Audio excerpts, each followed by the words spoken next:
স্বরচিত কবিতা আবৃত্তি করছি। খন্দকার রেজাউল ইসলাম। কবিতার নাম কিশোর নজরুল।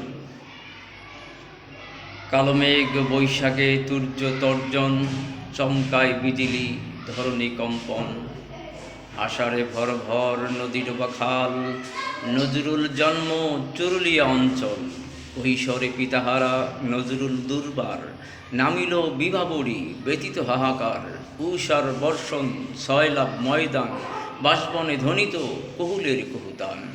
লেখাপড়া ছাড়িছে পলাতক নজরুল, রুটির বিপণে কর্মে ও পুঁথিতে মশগুল। দীর্ঘ বিশ্বাস আচল সিক্ত, তারিল রিপুদল স্বদেশ মুক্ত। স্বীয় জাতি অচেতন হিরুর হিল্লল, কবিতা ও গানে দিল আশ্বাস চঞ্চল। কালে কবি জাতিতরে নজরুল ঝম্পন, জিনিল সে যুগে যুগে চিত্ত ইনসান। আসসালামু আলাইকুম ওয়া রাহমাতুল্লাহ।